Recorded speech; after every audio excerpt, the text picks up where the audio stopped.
Kitab Kejadian pasal 42 dengan perikop atau judul Saudara-saudara Yusuf pergi ke Mesir. Pasal 42 ayat ke-1. Setelah Yakub mendapat kabar bahwa ada gandum di Mesir, berkatalah ia kepada anak-anaknya, "Mengapa kamu berpandang-pandangan saja?" Tanda tanya. Kedua, lagi katanya, "Telah kudengar bahwa ada gandum di Mesir. Pergilah ke sana dan belilah gandum di sana untuk kita, supaya kita tetap hidup dan jangan mati." Ketiga, lalu pergilah 10 orang saudara Yusuf untuk membeli gandum di Mesir. Keempat, tetapi Yakub tidak membiarkan Benyamin, adik Yusuf, pergi bersama-sama dengan saudara-saudaranya, sebab pikirnya, jangan-jangan ia ditimpa kecelakaan nanti. Kelima, jadi di antara orang yang datang membeli gandum terdapatlah juga anak-anak Israel, sebab ada kelaparan di tanah Kanaan. Keenam, sementara itu Yusuf telah menjadi mangku bumi di negeri itu. Dialah yang menjual gandum kepada seluruh rakyat negeri itu. Jadi ketika saudara-saudara Yusuf datang, kepadanya lah mereka menghadap dan sujud dengan mukanya sampai ke tanah. Ketujuh, ketika Yusuf melihat saudara-saudaranya, segeralah mereka dikenalnya, tetapi ia berlaku seolah-olah ia seorang asing kepada mereka. Ia menegur mereka dengan membentak, katanya, "Dari mana kamu?" Tanda tanya. Jawab mereka, "Dari tanah Kanaan untuk membeli bahan makanan." Kedelapan, memang Yusuf mengenal saudara-saudaranya itu, tetapi dia tidak dikenal mereka. Kesembilan, lalu teringatlah Yusuf akan mimpi-mimpinya tentang mereka. Berkatalah ia kepada mereka, "Kamu ini pengintai, kamu datang untuk melihat-lihat di mana negeri ini tidak dijaga." Ke-10, tapi jawab mereka, "Tidak, tuanku, hanyalah untuk membeli bahan makanan hamba-hambamu ini datang." Ke-11, kami ini sekalian anak dari satu ayah, kami ini orang jujur, hamba-hambamu ini bukanlah pengintai.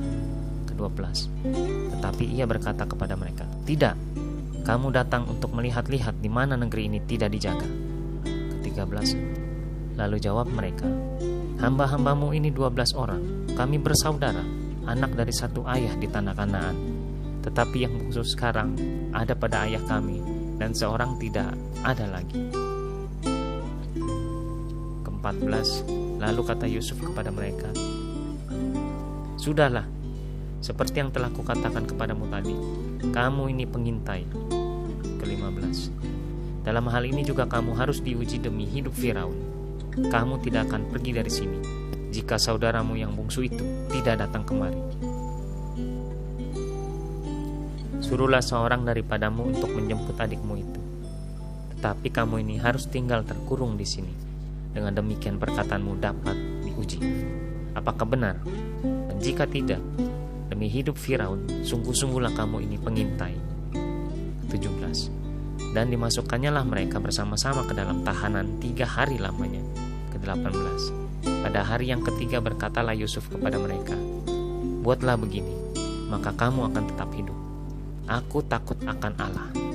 Ke-19, jika kamu orang jujur, biarkanlah dari kamu bersaudara tinggal seorang terkurung dalam rumah tahanan. Tetapi pergilah kamu, bawalah gandum untuk meredakan lapar seisi rumahmu. Ke-20, tetapi saudaramu yang bungsu itu haruslah kamu bawa kepadaku, supaya perkataanmu itu ternyata benar, dan kamu jangan mati. Demikianlah diperbuat mereka. Ke-21, mereka berkata seorang kepada yang lain, "Betul-betullah kita menanggung akibat dosa kita terhadap adik kita itu. Bukankah kita melihat bagaimana sesak hatinya ketika ia memohon belas kasihan kepada kita? Tetapi kita tidak mendengarkan permohonannya. Itulah sebabnya kesesakan ini menimpa kita." Ke-22, lalu Ruben menjawab mereka, "Bukankah dahulu kukatakan kepadamu, janganlah kamu berbuat dosa terhadap anak itu? Tetapi kamu tidak mendengarkan perkataanku. Sekarang darahnya dituntut daripada kita." Ke-23, tetapi mereka tidak tahu bahwa Yusuf mengerti perkataan mereka, sebab mereka memakai seorang juru bahasa.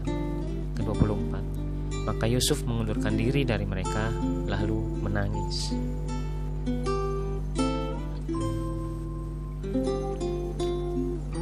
Kemudian ia kembali kepada mereka dan berkata-kata dengan mereka.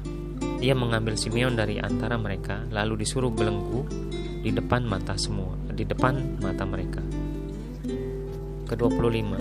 Sesudah itu Yusuf memerintahkan bahwa tempat gandum mereka akan diisi dengan gandum, dan bahwa uang mereka masing-masing akan dikembalikan ke dalam karungnya, serta bekal mereka di jalan akan diberikan kepada mereka. Demikianlah dilakukan orang kepada mereka itu. Ke-26. Sesudah itu mereka pun memuat gandum itu ke atas keledai mereka, lalu berangkat dari situ. Ke-27. Ketika seorang membuka karungnya untuk memberi makan keledainya di tempat bermalam, dilihatnya lah uangnya ada di dalam mulut karungnya. Ke-28. Katanya kepada saudara-saudaranya, "Uangku dikembalikan, lihat ada dalam karungku." Lalu hati mereka menjadi tawar dan mereka berpandang-pandangan dengan gemetar serta berkata, "Apakah juga yang diperbuat Allah terhadap kita?" 29. Ketika mereka sampai kepada Yakub, ayah mereka di tanah Kanaan, mereka menceritakan segala sesuatu yang dialaminya. Katanya, ayat 30, "Orang itu, yakni yang menjadi tuan atas negeri itu, telah menegur kami dengan membentak dan memperlakukan kami sebagai pengintai negeri itu." Ke-31.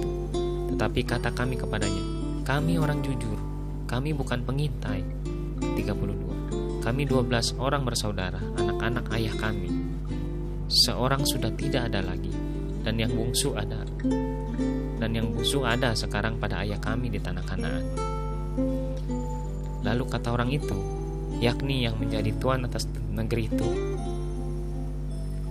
kepada kami, "Dari hal ini aku akan tahu apakah kamu orang jujur. Dari kamu bersaudara, haruslah kamu tinggalkan seorang padaku, kemudian bawalah gandum untuk meredakan lapar seisi rumahmu dan pergilah." Ke-34.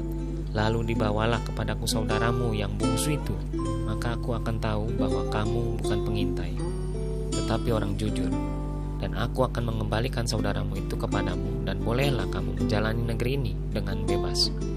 35. Ketika mereka mengosongkan karungnya, tampaklah ada pundi-pundi uang masing-masing dalam karungnya. Dan ketika mereka beserta ayah mereka melihat pundi-pundi uang itu, ketakutanlah mereka. 36. Dan Yakub, ayah mereka, berkata kepadanya, "Kamu membuat aku kehilangan anak-anakku. Yusuf tidak ada lagi, dan Simeon tidak ada lagi. Sekarang Benyamin pun hendak kamu bawa juga. Aku inilah yang menanggung segala-galanya itu." Tanda seru. Ayat ke-37. Lalu berkatalah Ruben kepada ayahnya, "Kedua anakku laki-laki boleh engkau bunuh, jika ia tidak kubawa kepadamu. Serahkanlah dia ke dalam tanganku, maka dia akan kubawa kembali kepadamu." Ke-38. Tetapi jawabnya, "Anakku itu tidak akan pergi ke sana bersama-sama dengan kamu, sebab kakaknya telah mati dan hanya dialah yang tinggal. Jika dia ditimpa kecelakaan di jalan yang akan kamu tempuh, maka tentulah kamu akan menyebabkan aku yang ubanan ini turun ke dunia orang mati, karena duka cita